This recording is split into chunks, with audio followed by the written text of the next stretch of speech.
So hello, my name is Buddy Clark, and I'm going to be giving my senior portfolio presentation today. So a little bit about me, I'm 17 years old.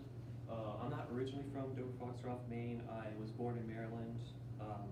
I lived in Georgia, Kansas, Germany, and New York before I came here to Maine. I've gone to Foxcroft Academy for all my 4 years here, and some things I enjoy doing are reading and working out. I'm currently reading the book series Dune by Frank Herbert, and while here at Foxcroft Academy, I participated in soccer and track, but I enjoy track more. The language that I took here at Foxcroft Academy was Latin. I've taken it all 4 years.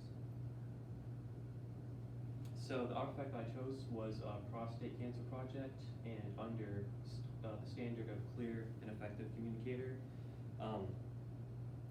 For this project, I had the ability to, for this project, I did it in biology my junior year, and the reason I chose it because I had to communicate effectively while detailing the information that I used to actually learn about prostate cancer and some facts about prostate cancer. It's located only in men. It doesn't carry many symptoms, so to actually discern if you have prostate cancer, you need to do a prostate screening, which is why it's so important to get that done. And in relation to the standard, I was able to use evidence and logic appropriately to communicate my information on prostate cancer to the teacher. I had to do this as a presentation, and it was recorded for Miss Blake, or Miss, the biology teacher I had, Miss Depp. I don't know why I blanked. I used a variety of modes of expression for this project. It was a Google slideshow, and which was technology, and I recorded myself while doing this project. So for my mentor, I had First Sergeant Harding. He's stationed in Bangor at the Air National Guard base. He graduated from high school. He enlisted later on. While he's been in the military, he's gotten deployed to Afghanistan, Iran, and Oman. While you're in the military, he spent a lot of time working with other groups in Afghanistan, Iran. It's not just a military experience. You also get to interact with the local populations who are in those areas that you're working, regions that you're working in. Some requirements for the job, an additional 12 months experience in a subspecialty field. So before you actually become like an engineer, you need to have a certain level of requirements you have to need to do that job. So for this, you'd have to be an engineering assistant before you actually become considered an engineer in the military. There's a lot of abilities to advance while you're in here. You can go from second lieutenant to first lieutenant to major, and then so on. As a civil engineer, your responsibilities would include maintenance, repair, and construction of heavy equipment, along with constructing and repairing buildings, and also repairing buildings. And for a military application, this would mean like helipads, airfields, bases, and like creating checkpoints. So there are always going to be advantages. So the advantages is like engineers, you're in high demand while you're doing this job, and the pay is good. It's 74,000, or the average pay for this job is 74,000. This includes you have the ability to specialize in a certain field. So civil engineering, mechanical, electrical, whatever you feel like. It's not routine. You're going to be in different scenarios every day that you're going to be tasked with. Civil engineers, they can focus on their job from a macroscopic view. So that means like you're special for what you're doing. You don't have to be so detailed as you would be as compared to, say, mechanical engineering. You get to come up with your own creative designs to create what you feel is best suited for the job at hand. But the disadvantages that come with doing this job is that you're often under heavy workload. You need to have good time management skills, and also be able to be well done, well crafted at your craft. There's not a lot of room for error or mistakes because that can be very costly, especially in civil engineering. And what Sergeant Hardin told me was that you need to have a sense of humor. You need to get along with your fellow soldiers. He said he's never had a bad deployment. He's enjoyed everywhere he's went, especially getting to be involved with the people who have been there. And your actions are going to reflect your unit, so you need to make sure that you're actually committed to the National Guard and that you hold those values that are evident in the National Guard. And everybody gets to be part of everything. You get to work with a wide range of people that are in your unit. So how has this helped me become an informed and active global citizen?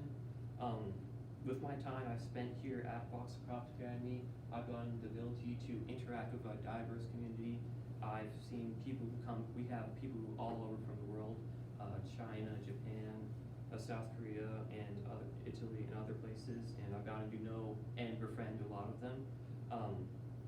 But what I think the biggest thing that I've learned here at Foxcroft Academy is that perseverance and hard work. At the end of the day, I was the one responsible for my own actions. I was the one who got to come up with within certain levels, I was the one who was able to come up with my ideas and put my ideas to work and figure out what worked for me, and at the same time do what I needed to do to get done with what was expected of me. And knowing that, I think that can benefit me later on in life, because if I have these skills that I've learned here, I can interact and get along with the people that I need to, while also exemplifying what skills we've gotten here from FA. So, thank you, and are there any questions? Dr. Smith? Why the National Guard as opposed to another branch of the military? What is it about that attracts you? To be honest, paying for college, I want to go to college, and the National Guard I feel like would be the best branch suited for me to be able to do that while also being able to go to college as well, because for the other branches, they have the reserves, but at the same time, if I choose to, I could later go on and go active, whereas I feel there's a bit more freedom that goes along with the National Guard. So. What branch of engineering, you're talking engineering, is it? Yep. What branch really interests you right now? Currently civil engineering, so above all the others. Yeah. Yep. Have you started looking at any civil engineering programs for college yet, or? I haven't gone in too many detail. I have gone on tours at the programs they have at UMaine currently, but I haven't looked too much in detail so far. Yep. So you would do the National Guard through Bangor? Yes, I would head there, meet up a recruiter, and do the process that would require me to get around getting admitted to the National Guard. So this requires basic training and then? Yep, taking my ASVAB, Yep. basic training, and then, yep. Okay. One thing I'm curious to hear you speak to a little bit, obviously your high school experience has been marked by a pretty historic, prolonged Yeah. challenge, let's say, the pandemic. How's that impacted you? How did that impact your experience as a student, but also personally, just as a developing human being? Yeah, while over COVID, I definitely saw, at